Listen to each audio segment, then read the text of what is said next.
What is Stoicism? A simple introduction. You're stuck in traffic. You're going to be late. Again. Your hands grip the steering wheel. Your jaw tightens. You can feel the stress building in your chest. Or maybe it's something else. Someone left a harsh comment on your post. Your carefully prepared presentation didn't go as planned. A friend cancelled plans at the last minute. Here's the thing. You can't control the traffic. You can't control what other people say or do. But what if I told you there's an ancient philosophy that can help you find peace in moments exactly like these? Welcome to your simple introduction to Stoicism, a 2,000-year-old philosophy that's more relevant today than ever before. By the end of this video, you'll understand what Stoicism really is, why it matters, and how you can start using it in your daily life, starting today. Let's dive in. So what exactly is Stoicism? At its core, Stoicism is a practical philosophy for living a good life. It was developed in ancient Greece around 300 BC and later flourished in Rome. But don't let the age fool you. The insights from Stoic philosophers are incredibly relevant to our modern lives. Think about the world we live in today. We are constantly bombarded with notifications, news alerts, social media updates. We compare ourselves to others online. We worry about things we can't control, the economy, politics, what people think of us. We chase after success, money, recognition, thinking these things will finally make us happy. And yet, we're more anxious than ever. This is exactly where Stoicism comes in. The Stoics recognize something profound. Much of our suffering doesn't come from the events themselves, but from our judgments about those events. It's not the traffic jam that stresses you out. It's your belief that you shouldn't be stuck in traffic. It's not the critical comment that hurts you. It's your interpretation of what that comment means about you. Stoicism teaches us to distinguish between what we can control and what we can't. It shows us how to respond to life's challenges with wisdom, courage, and calm. It's not about suppressing emotions or becoming cold and unfeeling. That's a common misconception. Instead, it's about developing inner strength and perspective so that external circumstances don't control your peace of mind. The beauty of Stoicism is that it's incredibly practical. You don't need to read ancient texts in Greek or become a philosopher. The principles are simple, actionable, and can be applied immediately to your everyday life. Some of history's most successful and resilient people have been Stoics. Marcus Aurelius, one of the most powerful Roman emperors, wrote his personal Stoic reflections that we can still read today. Modern leaders, athletes, and entrepreneurs use Stoic principles to navigate pressure and uncertainty. But here's what matters most. Stoicism isn't just for emperors or CEOs. It's for anyone who wants to live with more peace, purpose, and resilience. It's for you, sitting in that traffic jam. For you, dealing with that difficult coworker. For you, trying to navigate the chaos of modern life. So let's break down the core teachings of Stoicism in a way that's simple and immediately useful. Teaching 1. The dichotomy of control. The first and most foundational principle of Stoicism is what's called the dichotomy of control.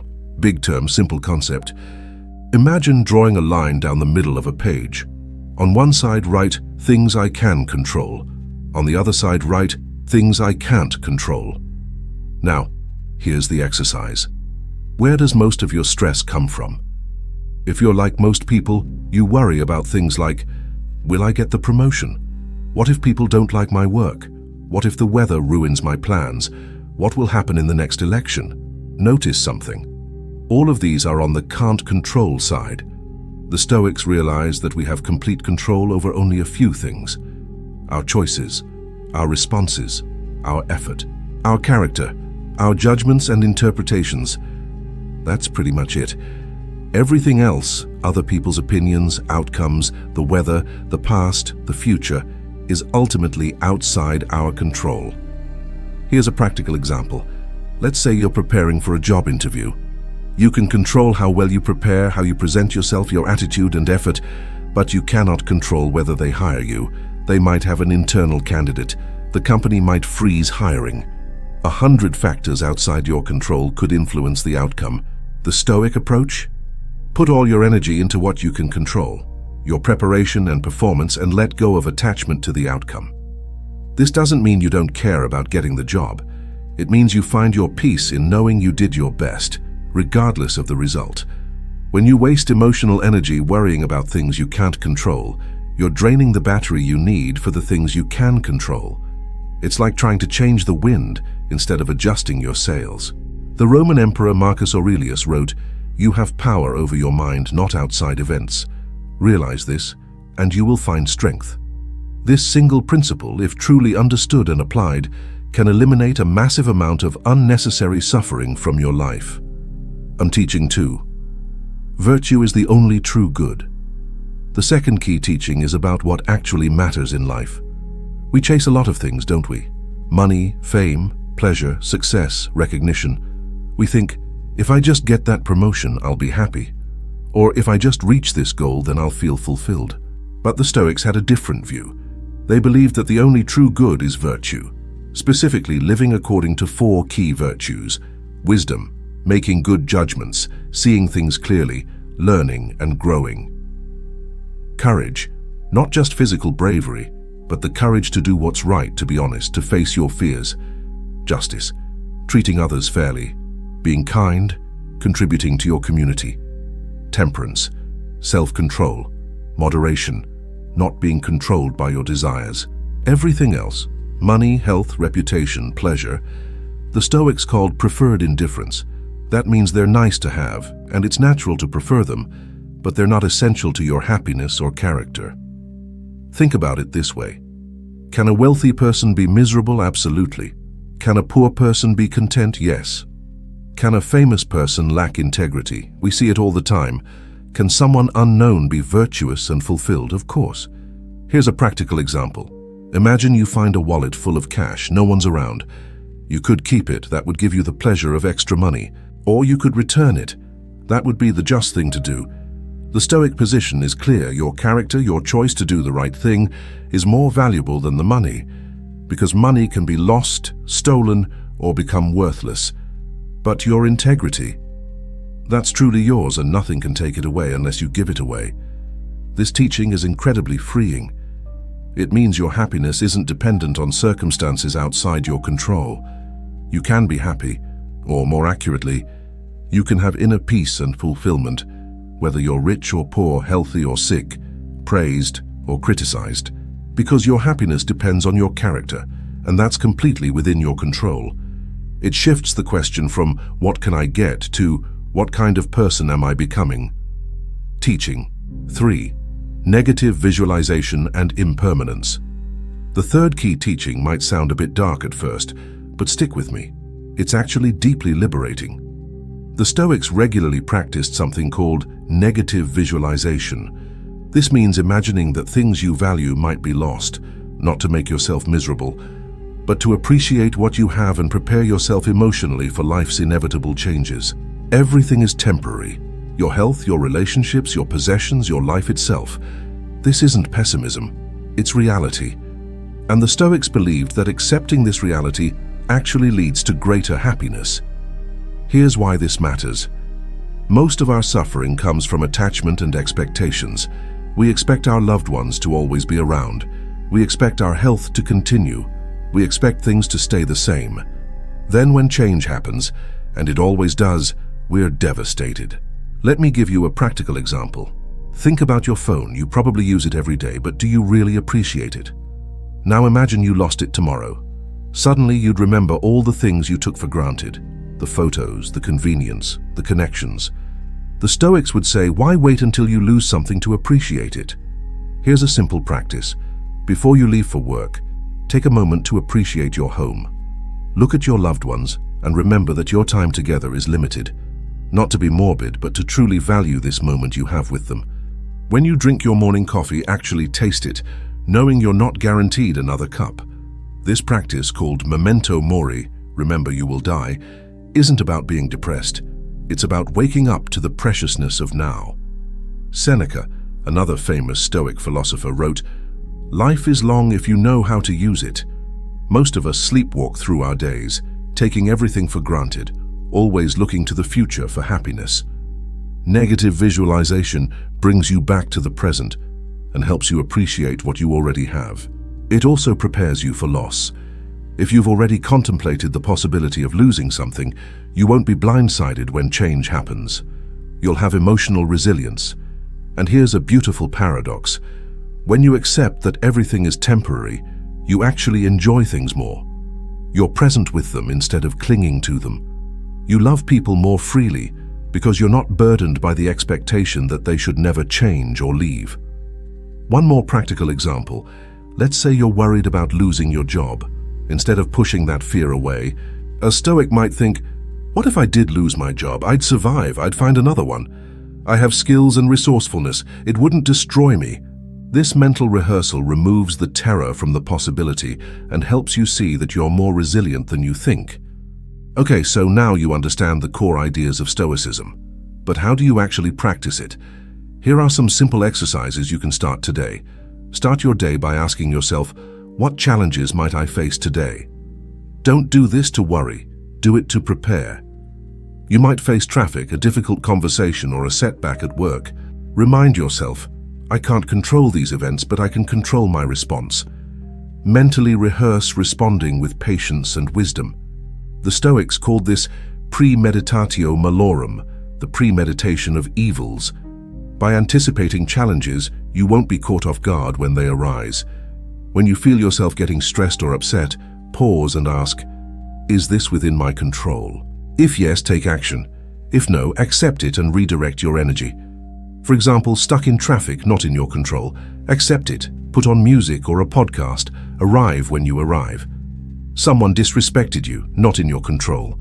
You can control your response. Address it calmly or let it go, but don't let it ruin your day. This simple question, is this in my control, can save you hours of wasted mental energy every single day. Before bed, reflect on your day. The Stoics, especially Seneca, emphasized this practice. Ask yourself 3 questions. 1. What did I do well today? 2. What could I have done better? 3. What did I learn? This isn't about beating yourself up. It's about continuous improvement. Be honest but kind with yourself. If you lost your temper, note it. Next time, I'll take 3 deep breaths before responding. If you were patient with someone difficult, acknowledge it. I'm proud of how I handled that. Each evening, name 3 specific things you're grateful for.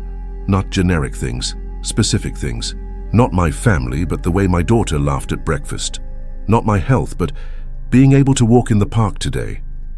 This is negative visualization in reverse. You're appreciating what you have before it's gone. When you're stressed about something, try this. Imagine zooming out.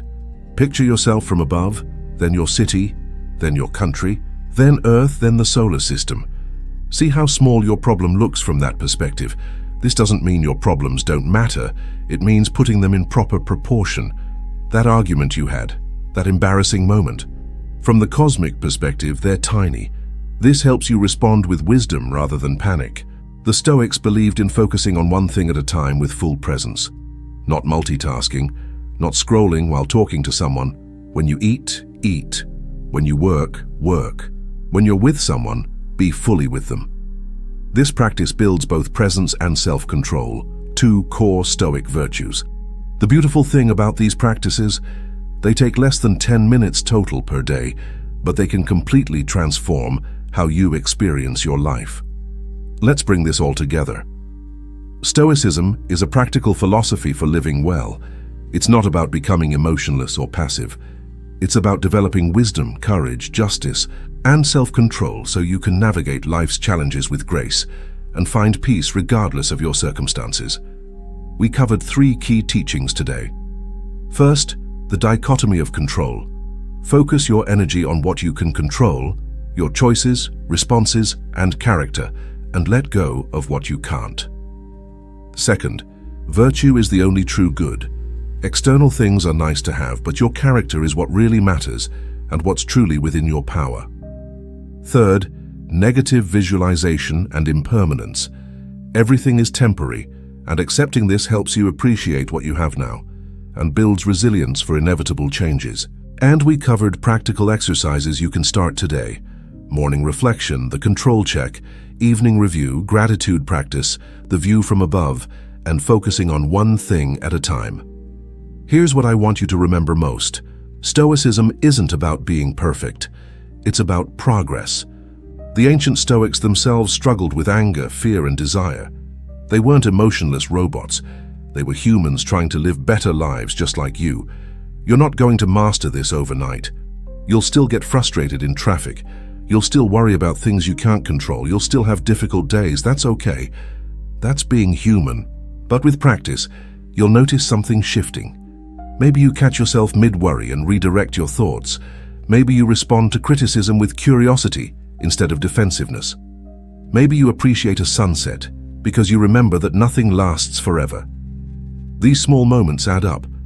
Over time, you develop a kind of inner calm that doesn't depend on everything going your way. You become more resilient, more present, more free. And that's the promise of Stoicism. Not a life without problems, but a life where problems don't control you. Not a life without emotions, but a life where emotions don't overwhelm your judgment. Not a life of passive acceptance, but a life of powerful, purposeful action, focused on what truly matters. If you found this helpful, I'd love for you to try just one of these practices this week. Pick the one that resonates most with you. Maybe it's the morning reflection or the control check or the evening review, just one. Try it for 7 days and see what shifts. And if you want to go deeper into Stoicism, this is the first video in our Stoicism for Beginners playlist. We'll be exploring each of these concepts in more detail, looking at specific Stoic practices, and hearing the wisdom of ancient Stoic philosophers in ways that apply to your modern life.